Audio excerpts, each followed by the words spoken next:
花80万买的新房子，竟然长出了黑色蘑菇，一天就能长高半米，一到晚上呢还会化成一滩黑水，看着非常瘆人。最诡异的是，拔掉后第二天就会重新冒出来，还越长越多，主人直接被吓哭了。物业把地板拆开后，才发现情况远比想象的还要可怕。然而专家说的话却更加让人意外。反正就是上个月开始吧，具体是哪天我真是忘记了。蘑菇我们自己弄掉过三次了，然后这是最严重的一次。这是早上，这是晚上，然后昨天突然间，你看就一天的变化变成这样子。到晚上的时候，我就特别着急，很多嘛，你刚刚也看到了，很严重的。然后我就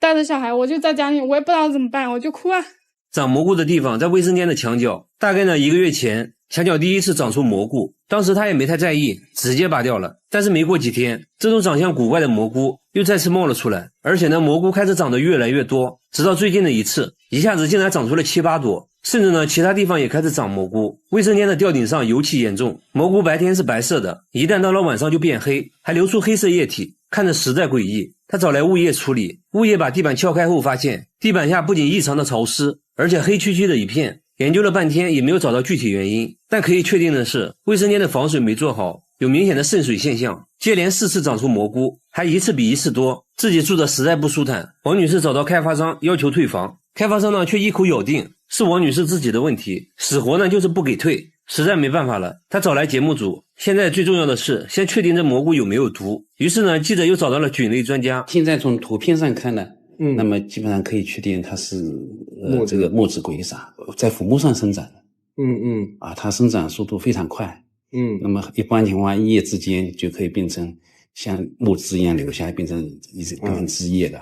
专家还说，虽然名字听起来有些惊悚，但这种蘑菇竟然是可以吃的。不过呢，要在幼嫩的时候才可以，但最好不要喝酒，否则会出现中毒现象。不过专家强调，只要是野生类的蘑菇，他都不建议食用。至于他家为何接连长蘑菇，专家猜测木板上应该有很多孢子，孢子呢就相当于蘑菇的种子，再加上地板潮湿，刚好呢温度和湿度都比较适合，于是就重新萌发生长了。要彻底解决王女士的心理负担，就要彻底解决墙角长蘑菇的事。专家建议，第一呢，要对地板进行更换和清理；第二呢，要保持屋内干燥和通风。在记者的帮助下，他再次联系上了开发商，对方表示会彻底进行清理。目前呢，已经对卫生间的墙角进行了整改，原有的地板已经拆掉了，地基呢也进行了清理，之后还会重新做卫生间的防水，装上新地板，相信问题可以得到解决。60岁大妈来做 B 超，医生却在她肚子里发现了一朵花，花瓣清晰可见，甚至还有花粉。大妈说每次上厕所都伴有阵阵花香。刚开始呢，医生是不信的，以为是未消化的生菜叶。随着检查的深入，发现问题并不简单，一朵完整的花呈现在眼前，检查过程中还脱落了一片花瓣，可以肯定这就是一朵真正的花，看着就像在肚子里长出来的，而且胃壁上还发现了几个奇怪的白点点，还真有点像花朵的根茎，但胃里怎么可能开花呢？正常来说，即使花朵偶然进入体内，很快就会被消化掉。医生百思不得其解，接着询问大妈最近的饮食习惯。大妈说为了过年回家相亲，最近在努力减肥，只喝了大量的水，没事的时候就去学习插花。然后大家就在花篮里找到了同款花朵，大小一模一样。于是大家想到了一种可能，那就是在他修剪花朵时碰巧打了个喷嚏，花朵掉进了水杯里，不小心就被喝了下去。正是因为喝了大量的水，胃液被稀释，不足以腐蚀花朵，花朵就得以完整保存。为了验证这一猜测，医生还做了实验，让实验对象喝了大量水，吞下了几朵花，接着来做检查，果然就看到了一片花瓣。继续深入检查，但始终没有发现完整的花朵，像大妈一样保存完整的实属罕见。医生表示一定是多种因素综合在一起，才导致了这种巧合。省流，韩国奇葩多，大家随便看看就行。村里老人每天不吃饭也要来这条小溪里泡一泡，他们说小溪里的石头会按摩，用手摸一下，肌肉就会剧烈跳动，酥麻的感觉瞬间传遍全身。流过石头的水好像也有魔力，村里人像疯了一样泡在水里，说泡完神清气爽，有的还会把这水接回家，一脸笑意的表示喝了它有神奇的力量。记者忍不住了，说什么都要感受一下。엄마야, 이 양반 왜 이런데요? 물이 너무 차가워요? 我严重怀疑这家伙是演的，韩国人都这个屌样，但他信誓旦旦地说自己真的有被电到，不过感觉挺爽的，甚至还有点上瘾。节目组摄像大哥看不下去了，你这演的太假了，你当观众是傻子啊？我来试试，这也没事啊。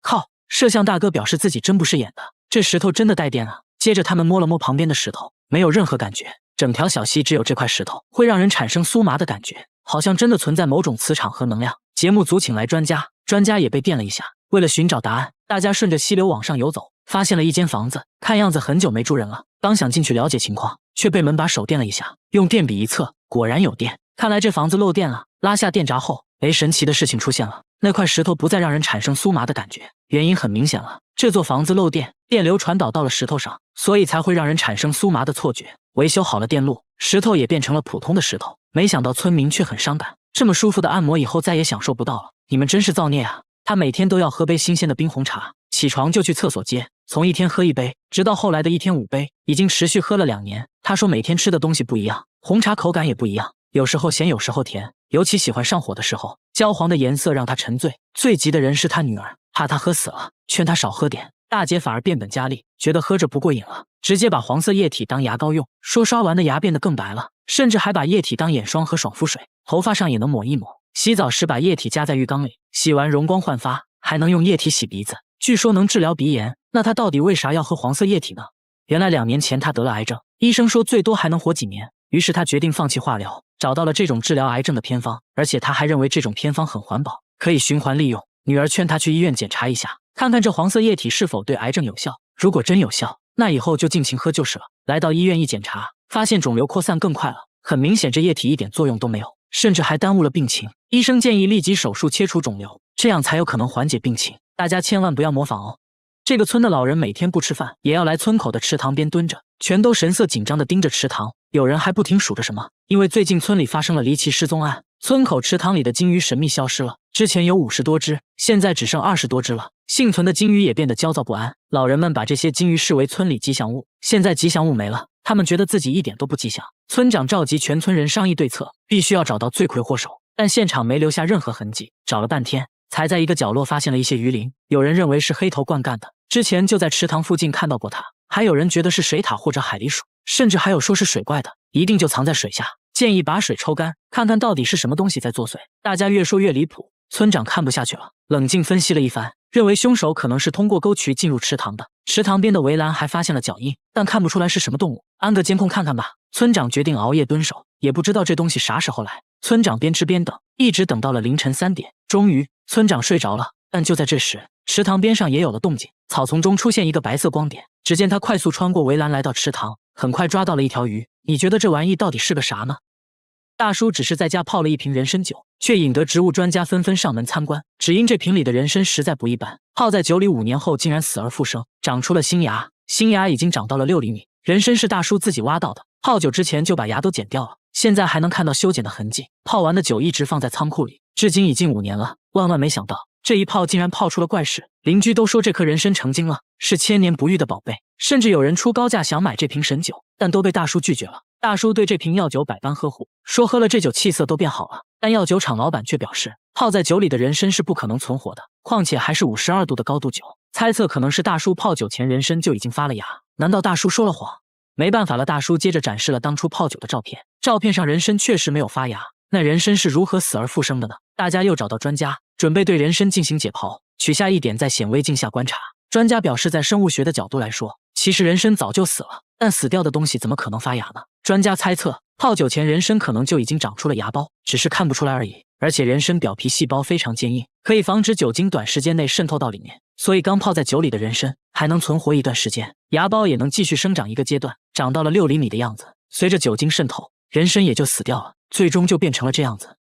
他只是点了一份炒年糕，一旁的顾客都惊恐地看着他，这已经是他吃的第3碗了，不到3分钟又吃完了。紧接着看向菜单，点了第4份炒年糕，而且吃完就走，从不付钱。店主却根本不在意，想吃多少给多少，甚至还会给他打包一些带走。第2天等他再次来到店里，摄像小哥尝试和他交流，他突然表现得很慌张，东西都不吃了，拿起麻袋就走。小哥赶紧跟了上去，问他麻袋里装的什么，他还是一言不发，背着麻袋走进了大山。附近村民说他就住在山里，没人知道他叫什么，看起来已经流浪了好多年。据店主介绍，5年前他来店里吃饭，只吃了3块钱的炒年糕，看得出来生活很窘迫。出于好心，店主告诉他如果饿了可以随时来吃。没想到第2天他真的来了。店主说自己曾经也经历过低谷，身上1分钱没有，觉得要帮助这些无家可归的人，从那之后就一直给他提供免费食物，这也是个不小的开支。附近饭店老板都不能理解他的做法， 1年后，节目组做了个回访，发现之前的年糕店搬家了，但店主还是会给流浪人员提供免费食物。我觉得天使大概也就是这样的吧。在社会福利社的帮助下，之前的流浪汉也住进了精神病院，一切都在慢慢变好。这家餐厅的14号桌没人敢坐，连店主都不敢靠前。听到14号桌的服务铃就会起一身鸡皮疙瘩，因为一到深夜，14号桌的服务铃就会一直响个不停。但14号桌并没有客人，最关键的是桌子上也没有服务铃，电铃半年前坏掉就丢了。这诡异现象已经持续了1年，最近还变得越来越离谱，白天也开始响铃。据店主回忆，半年前有个人经常来他家吃饭，就一直坐在14号桌。有次和朋友发生了冲突，电铃也是那次坏掉的，一直没有安装新的。从那次起，这个顾客就没再来过。听说是出了车祸，也是从那时起，14号铃就开始一直响，就好像有东西在召唤一样，以至于店主现在听到铃声就会起鸡皮疙瘩。大家找来厂家售后，检查了餐厅里的每一个铃铛，都可以正常工作。接着又把显示器设备拆开，研究了半天，也没看出什么问题。但售后提出了一种假设，如果附近有使用同款电铃的商家，恰巧频率一样的话，别人家按响14号铃，可能会导致他家电铃也会跟着响。大家接着走访了附近所有商家，并没有找到使用相同设备的商家。没办法了，节目组又咨询了无线电方面的专家，专家说附近有几个大型的广播站，有可能是广播站干扰到了信号，但这也仅仅只是猜测。如果是广播站影响的话，这条街的店铺都应该出现这种现象才对，为什么偏偏只有他家受到了影响？诡异的铃声还在继续，直到最后也没能解开谜团。咖啡里加入半瓶辣椒酱，没有酸甜，只有苦辣。大叔说这才是咖啡的正确搭配。啤酒里自然也少不了辣椒酱，喝这么一杯顶过去2杯，就连吃冰淇淋都要加辣椒酱，冰火两重天的口感，很像是吃生鱼片。更奇葩的是，他喝感冒药也要加辣椒酱，说这样容易出汗好得快。剩下的一点药汤里再加上米饭，这样更有食欲了。他出门都会随身带着一瓶秘制辣椒酱，吃炸酱面要先来1勺免费辣椒，再加入自己秘制辣椒酱。朋友只是闻了一下就辣到咳嗽，大家都避之不及，但大叔却毫无感觉，几口就吃完了。接着倒了一杯水，水里也要挤入辣椒酱。他说这叫原汤化原食。不仅如此，连他7岁的儿子也酷爱辣椒酱，吃饭前先来上一碗泡菜汤汁开开胃，接着在米饭上拌辣椒酱。这还只是家常便饭，最狠的是他连黄桃罐头都要蘸辣椒酱。刚开始摄像小哥以为是番茄酱，尝了一口，确实厉害，不仅是辣椒，各种各样的芥末也是他的最爱。那他们真的健康吗？经过检查，发现父亲患有严重的胃溃疡，儿子很幸运，暂时没发现问题。医生还是建议少吃，毕竟正在长身体，大家千万不要模仿哦。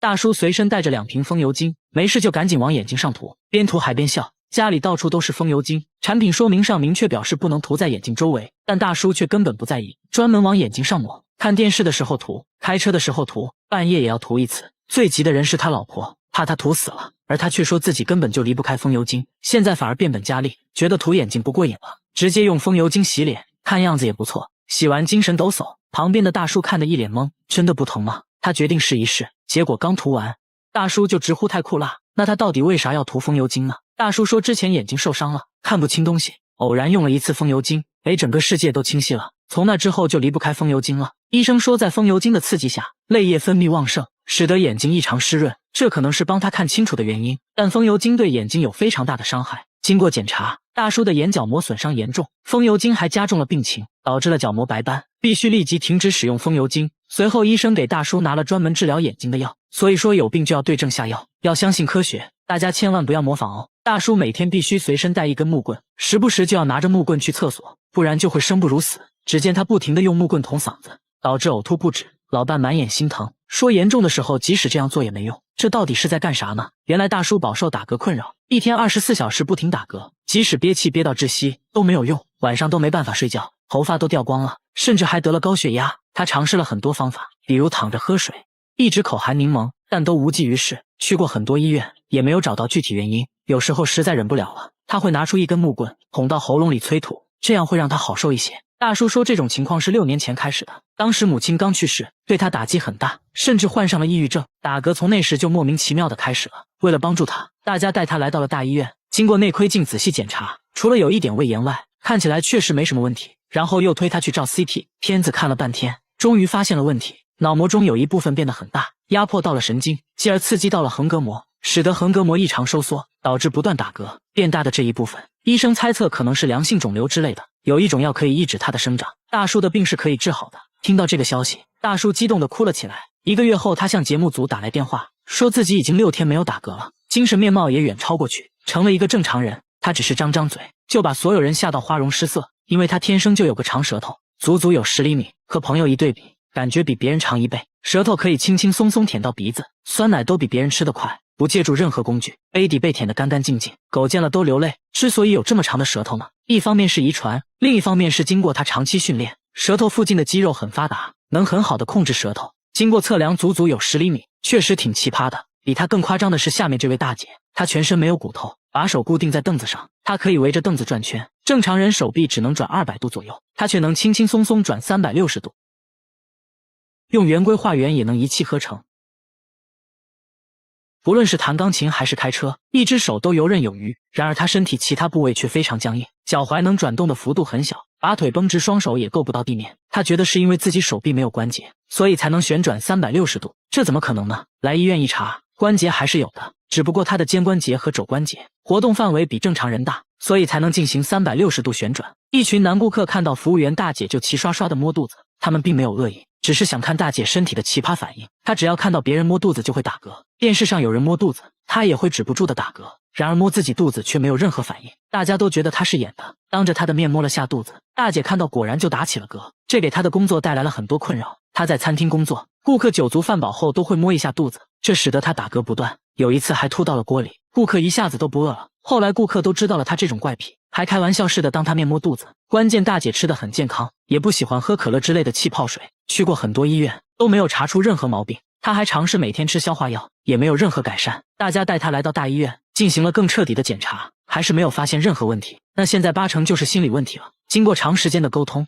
原来这情况是5年前开始的。有一次丈夫肚子痛，她帮丈夫按摩，按着按着就情不自禁的开始打嗝，丈夫看到大姐打嗝，肚子立马就不疼了，但大姐却变成了这样。医生认为她内心形成了一种强大的心理暗示，认为打嗝后肚子就不疼了，就这样无意识中形成了一种条件反射。要改变也很简单，以后生活中不要太在意打嗝这件事，顺其自然，想打就打，把注意力转移到当下要做的事情上，慢慢就会正常的。每到深夜，健身器材上就会吊着一个怪东西，来回摇晃，看着像人但又看不出腿在哪。大家决定白天再来，白天就看到一位大妈倒挂在上面，一动不动。小哥壮着胆子上前查看，大妈一句安宁哈撒哟，吓得小哥连连后退。大妈说自己在锻炼而已，问他多大年纪了，大妈说也没很大，今年72，每天都要倒立5个小时，说这种倒挂方式能锻炼全身，说着就展示了一遍，动作行云流水，这把旁边的大妈都看傻了。小哥歉歉地问有没有尝试过这种锻炼方式，大妈露出了一副关怀智障的眼神。大家找来4个小伙子和他 PK， 小伙子们信誓旦旦，根本不把大妈放在眼里。比赛才过了1分钟，有人就双腿不停颤抖，很快败下阵来，另一个还可以，足足坚持了2分钟才缴械投降，只有大妈还在一动不动地挂着，显得十分轻松。剩下的2个小伙继续挑战，没过2分钟也放弃了。即使在家里，大妈也不会停止锻炼，就这样倒立看电视。一旁的老伴已经见怪不怪了，做菜吃饭也要时刻劈叉来锻炼柔韧度，甚至在他70岁的那年还得到了瑜伽教练的证书，真的是有够疯狂。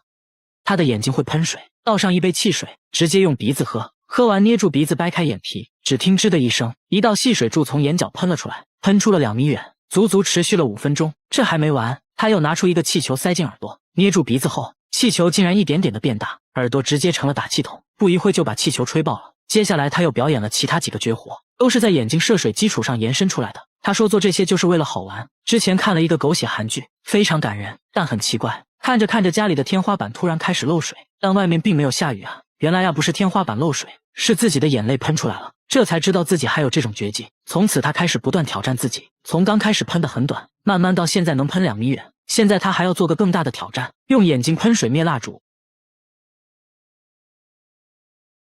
结果喷出来的水流太小，没有成功，对着镜子左看右看，不应该呀。接着打了几个喷嚏疏通鼻腔，又试了几次还是不行。原来小哥是感冒了，他表示等自己好了会继续挑战。听说世界纪录能喷4米，自己准备刷新下。他把一坨大便锁在了保险箱里，还说这大便价值100万，里3层外3层的打开，这不就是块石头吗？但他说这是金鱼的便便，名叫龙涎香，高档香水就是用这玩意做的，比黄金还要贵10倍。拿在手上，明显比真正的石头要轻很多，闻起来还有种雨后的泥土味。难道真的是龙涎香？大便是在自家养鱼场发现的，他本来以为是块石头，随手扔水里竟然飘了上来，长这么大哪见过这情况？上网那么一查，和网上说的龙涎香非常像，这不一夜暴富了吗？朋友们都觉得这是真的，但村里老人表示，他们这地方根本就没出现过金鱼，哪来的金鱼大便啊？说再多都没用。接下来直接找专家，专家说龙涎香其实是鲸鱼体内的一种结石，非常稀有，可能100只鲸鱼里面都不一定有一个。接着对着大便一阵猛闻，还做了简单的测验，无论是颜色还是质地都非常符合，初步判断这可能就是龙涎香。接着对其取样化验，大叔满怀期待，离财富自由越来越近了。然而一番分析后，结果却显示这并不是龙涎香，只是一块在海上漂浮很久的塑料泡沫。大叔的宝贝瞬间一文不值，妻子安慰大叔，但大叔反手就撒了一波狗粮，你才是我的臭宝呀。他上班要随身带着一管绿色调料，没事就赶紧拿出了舔2口，说这东西能让自己变强壮，喝水也要挤上一管，摇一摇就变成了绿色的，接着一口闷了。吃饭时他只是在海苔上放了一勺这东西，朋友们却都避之不及，都不想吃，那只好自己吃了。看起来呢非常美味，很快老板又端上来一碟，才知道这东西原来就是芥末。老板说现在只要看见他来店里，就要提前准备芥末。说话间，他在生鱼片上又放了满满1勺芥末，整个吞了下去，眼睛都没眨一下，说完全没有感觉。朋友觉得这可能是假芥末，决定尝一下，这也没什么呀，然后就这样了。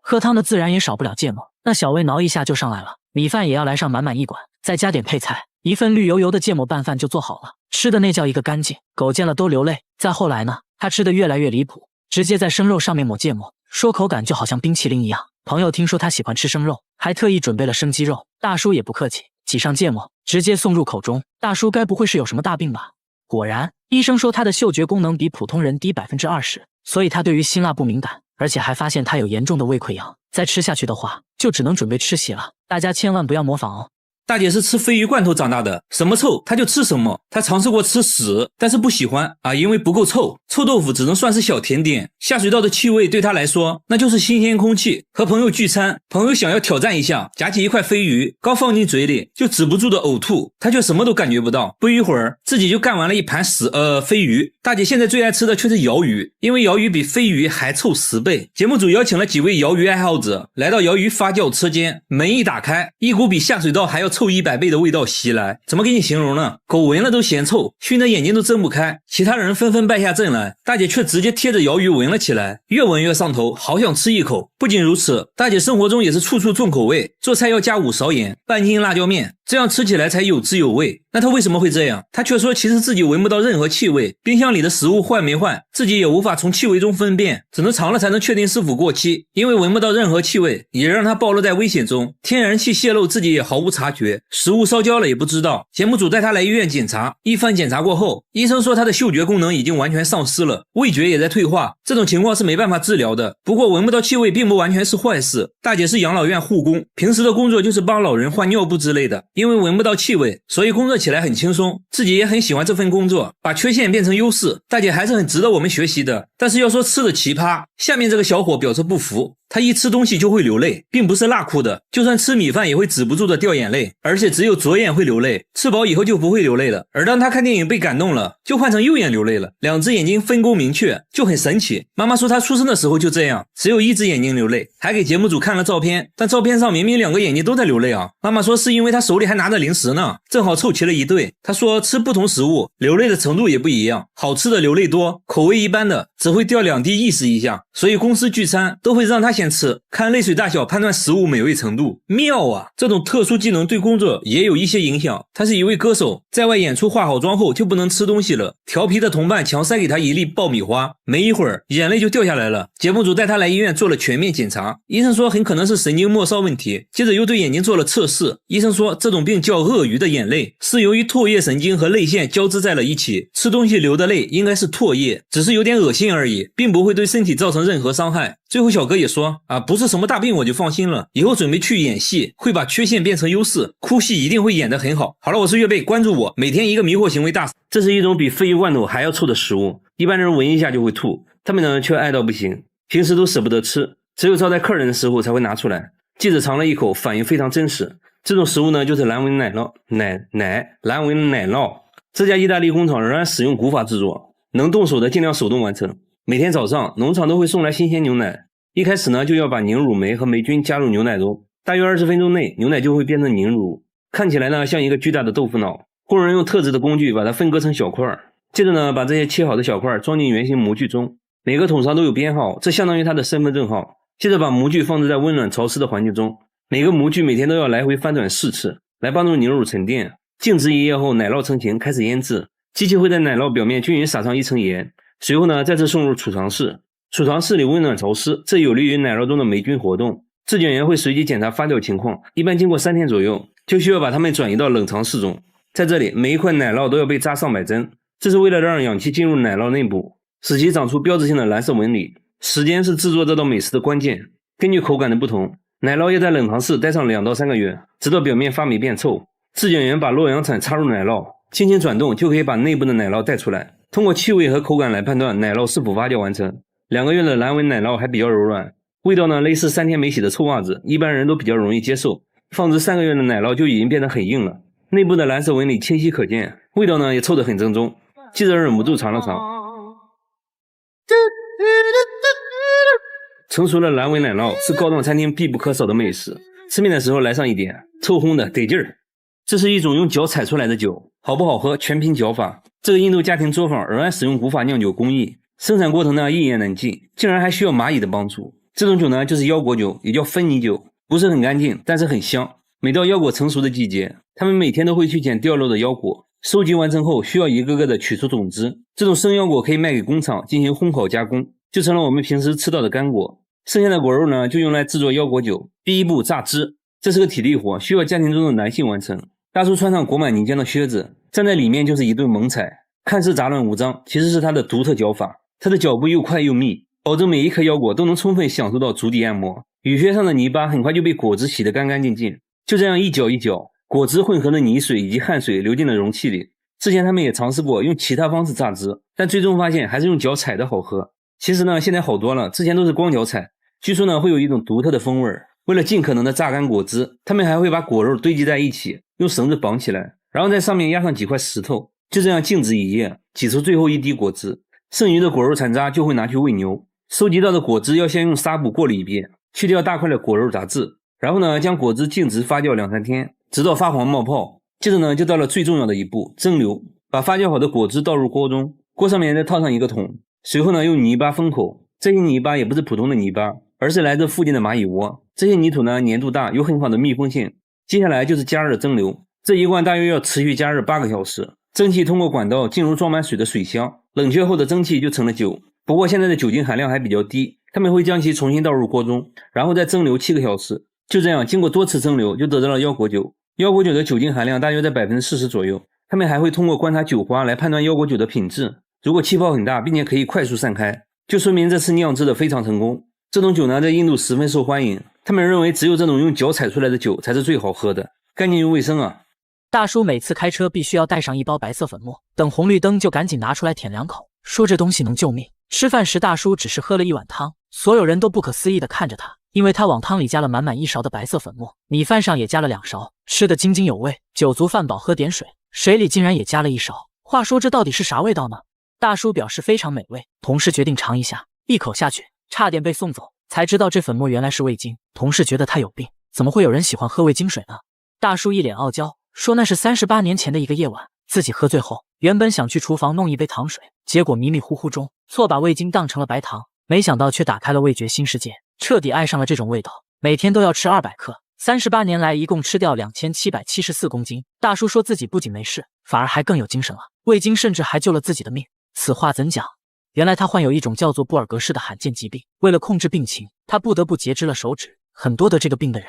过不了多久就会死，而自己20年来却没有事。他认为是味精救了自己，控制了病情恶化，但真的是这样吗？医生给出了不同的说法，检查发现他得了严重胃病，由于味精的大量摄入，还导致了糖尿病。也就是说，味精对他的病情不仅没帮助，反而还加重了，所以他必须停止吃味精，要相信科学。大叔表示那这样自己的快乐就没有了。不过为了健康，自己会慢慢戒掉味精，那就让我们祝大叔早日康复吧，大家千万不要模仿哦。他把风油精涂在眼睛上，一天就要用掉1瓶，边涂还边笑，说涂完神清气爽。大叔随身都带着2瓶，家里到处都是风油精，看电视的时候涂，开车的时候涂，半夜也要涂1次。最急的人是他老婆，怕他涂死了，而他自己却说自己根本离不开风油精。这又是为啥？他也不解释啊，反而变本加厉，觉得涂眼睛上不过瘾了，直接用风油精洗脸，看样子也不错，洗完精神抖擞。那他到底为啥要涂风油精？真的是奇怪。周围人也是看着一脸懵逼，真的不会疼吗？旁边的大叔决定试一试，次，结果直呼辣眼睛。这时啊，他终于说出了涂风油精的原因。原来大叔之前眼睛受了伤，什么都看不清，偶然用了一次风油精，哎，竟然能看清楚了。从那之后就离不开风油精了。但风油精真的有那么神奇的功效吗？医生猜测，在风油精的刺激下，大叔眼泪分泌旺盛，使得眼睛非常湿润，这可能是帮他看清楚的原因。但风油精对眼睛有非常大的伤害。经过检查，大叔的眼角膜确实受到了严重损伤，风油精没能治愈他，反而加重了病情，必须立即停止使用风油精，还给大叔拿了专门治疗眼睛的药物。所以说有病就要对症下药，不要相信偏方。和他比起来，下面这位尼姑更奇葩，她把洗衣液涂满全身，每天都要涂好几次，一天就要用掉3瓶，诵经累了就要往身上涂洗衣液，外面散步的时候要涂一涂，工作时也要涂，总之不允许身上有干燥的地方，就连洗澡都是用洗衣液，先往盆里倒入满满一瓶，蹲在盆里就洗了起来，洗衣液直接成了他的沐浴露，家里还存了上百箱的洗衣液。然而这仅仅只是1个月的量，他1年内用掉的洗衣液足够别人洗17年的衣服。更奇葩的是，他洗衣服呢却从来不用洗衣液，还说用洗衣液洗衣服就是浪费。节目组很担心他，而他自己却说正是洗衣液救了他的命。这又是为啥？原来啊，去年他遭遇了入室抢劫，受了严重的外伤，虽然恢复了健康，但皮肤依然瘙痒不断，有天实在痛到无法忍受，莫名其妙涂了一点洗衣液，没想到皮肤一下就不痒了，还治好了自己的脚气，从此就一直使用洗衣液了。节目组还是担心他的健康，带他来到医院检查，医生说伤口愈合的时候痒一点是正常的，但由于洗衣液的刺激，他的皮肤变得很干燥，还得了皮炎，必须停止使用洗衣液。他也很听话，回家就把洗衣液都丢了，用上了正规的护肤品。和他一样有奇怪癖好的还有下面这位奶奶，她把凡士林涂在眼睛上，每天用1盒，已经这样做了30年，涂完还要做眼部运动，耳朵后面脖子上也不能少，再挖上一大勺涂在膝盖上，说可以治感冒，脚上也不能少，据说治脚气一绝。肚子疼呢就涂在肚脐眼里，手上有伤口也可以用，还说能加快伤口愈合。凡士林在他这里可以说是包治百病，一天就要涂3次，家里任何地方都能找到凡士林。医生说虽然凡士林有滋润皮肤的效果，但是要适量。奶奶呢却什么话都听不进去，因为她认为自己亲身体验过凡士林的神奇效果。奶奶出门可以不带钱包，但不能不带凡士林。来到公园就开始锻炼，爬上爬下，看起来身体确实很灵活。这还没完，奶奶还展示了自己的绝活劈叉。要知道奶奶今年已经80了，然而她的迷惑行为还不止这些。晚上睡觉前会拿2个木棍在身上来回敲打，说可以疏通经脉。为了健康，她把大部分时间都拿来锻炼身体。那她现在情况如何？医生检查过后说奶奶的眼睛出现了角膜发炎，不能再往眼睛上涂凡士林了。凡士林带给奶奶的只是一种心理安慰，对健康并没有什么好处，运动才是她保持健康的最大原因。好了，我是岳飞，关注我，每天一个迷惑行为大赏。大家只要看到别人摸肚子，他就会打嗝。看到电视上有人摸肚子也会止不住的打嗝，然而摸自己肚子却没有任何反应。节目组觉得大姐是故意的，大姐一口否认，还说自己吃得很健康，也不喜欢喝可乐等容易打嗝的东西。问题是她在餐厅工作，顾客酒足饭饱后都会摸一下肚子，这使得她打嗝不断，有一次还吐到了锅里，顾客一下子都不饿了。后来顾客都知道了她这种怪癖，还开玩笑似的当她面摸肚子。她去过很多医院都没有查出任何毛病，医生都以为大姐在开玩笑。没办法，大姐还尝试每天吃消化药，也没有任何改善。节目组抱着一丝希望带她来到大医院进行了更彻底的检查，还是没有发现任何问题。那现在8成就是心理问题了。经过长时间的沟通，原来啊这个情况是5年前开始的。有一次呢，丈夫肚子痛，她帮丈夫按摩肚子，按着按着吧，自己就情不自禁的打嗝。丈夫看到大姐不停的打嗝，肚子立马就不疼了，但大姐却变成了这样。医生说按摩过程中碰巧打嗝，丈夫肚子也碰巧好了，这让大姐形成了一种强大的心理暗示，反正问题不大，以后不要太在意打嗝这件事，慢慢就会变正常。然而下面这个大爷打嗝更严重，她一天24小时不停的打嗝，即使憋气憋到窒息都没有用，根本停不下来，晚上都没办法睡觉。这种情况已经持续了6年，头发都掉光了，她得了高血压，甚至暴瘦了22斤。她尝试了很多方法，比如抬着头后仰，躺着喝水，一直吃柠檬，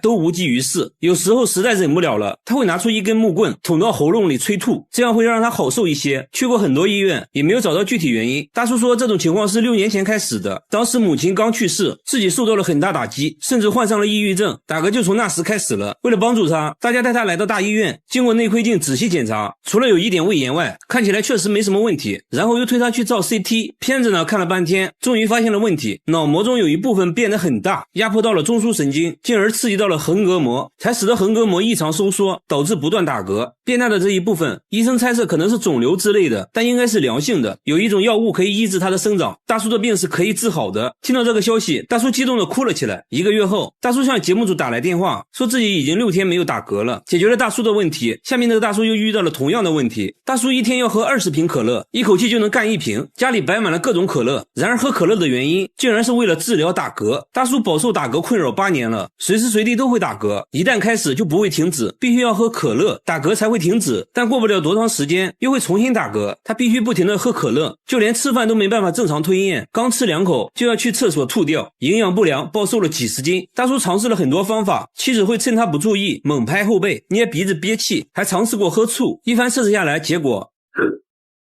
看来没什么用。大叔还听说过一个偏方，说喝尿很管用，于是大叔决定그냥 생각만 하고 말았어요. 번복하더라고요. 大叔干活时打嗝又开始了，身边没有可乐，只能把玉米杆捅进喉咙，利用催吐来止嗝。晚上睡觉，大叔也要准备一个痒痒挠，打嗝的时候就要把它塞进嘴里，效果不明显的话，他会强迫自己喝高度白酒，靠着酒精的麻醉才能睡觉。来医院做了各项检查，没有任何问题，医生认为是心理问题导致的。这时大叔也说出了自己的故事。原来8年前，大叔和别人有过纠纷，当时闹得很厉害，大叔一气之下怒火攻心，突然就开始打嗝了。最后在心理医生的帮助下，大叔终于恢复了正常。好了，我是岳贝，关注我，每天一个迷惑行为大赏，每到凌晨3点50分，手机都会准时响起，而且手机会自己接听电话，电话那头一个女生一直重复说着我爱你。更奇怪的是，没有任何通话记录。刚开始呢，以为是手机有毛病，维修人员看了半天，却说一切正常，这很不科学。而且手机号是自己新办理的，除了家人，没人知道。大妈还说之前做过噩梦，梦里的人说要把她带走，现在联想起来越想越怕，甚至得了恐慌症，浑身哆嗦，要吃药才能入睡。这诡异的现象每天上演。大叔说感觉是被什么东西缠上了，好像是鬼的恶作剧。节目组安装了摄像机，第二天查看录像，手机依旧自动接听，电话那边还是重复一句我爱你，依旧没有通话记录。工作人员也觉得不可思议，突然发现手机上方一直有闹钟的标志，点开一看，设置的时间就是3点50。大叔皱着眉头，一脸无辜，